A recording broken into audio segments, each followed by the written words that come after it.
après les questions, tu dis que notre problème en tant que chrétiens est que nous acceptons Dieu, mais nous ne voulons pas associer à notre vie chrétienne les souffrances. Je souhaiterais savoir, est-ce que toute souffrance est et fait partie du plan de Dieu? Est-ce que toute souffrance doit être considérée comme une épreuve de la vie? Merci beaucoup pour la question. Et je crois que au travers de cette question, et peut-être pour les autres questions qui reviendront, la personne qui l'a posée, derrière elle, il y a aussi d'autres personnes qui posent ou qui se posent la même question ou qui ont certainement lu mon livre et qui peuvent se poser la même question. Il est évident, et la question de la souffrance est une question, permettez-moi la tautologie, elle est une question douloureuse. Il n'y a aucune souffrance qui est aisée. Il n'y a aucune souffrance espérée.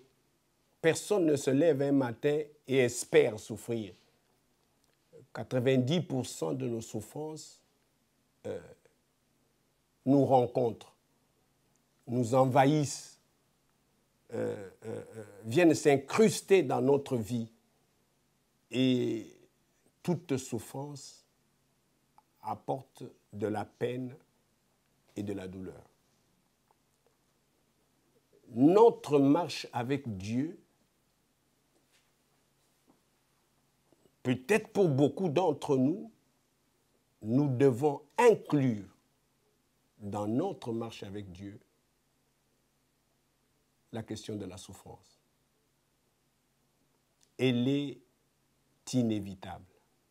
Parce que notre marche avec Dieu nous trouve ou nous accompagne dans notre humanité.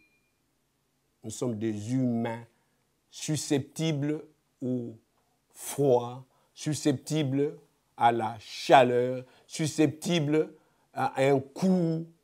Et dans notre humanité, quand la souffrance nous rencontre, elle nous fait mal.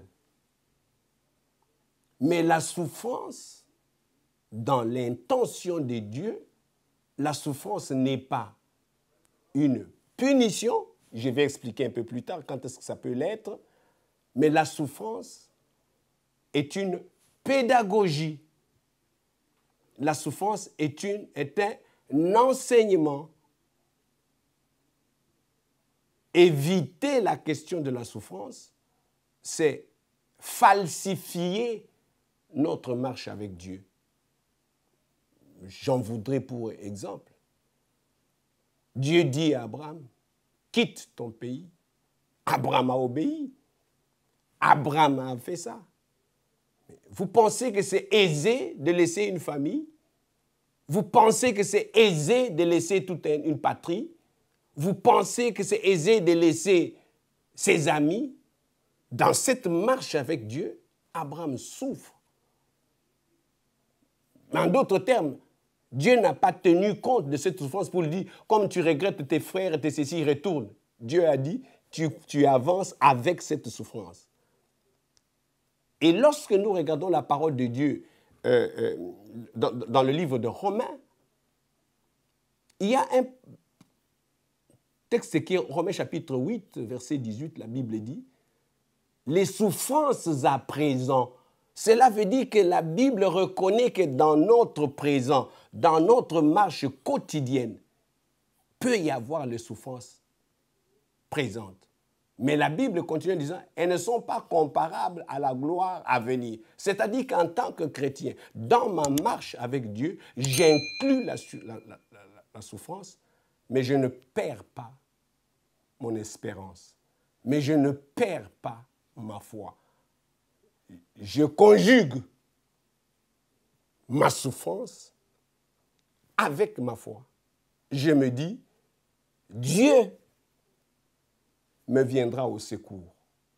Donc, on ne peut pas éluder la question de la souffrance. Par contre, il y a des souffrances qui sont des pédagogies pour nous apprendre, pour fortifier notre foi, pour rendre notre témoignage efficace, pour nous affermir. Mais il y a des souffrances, malheureusement, que nous provoquons.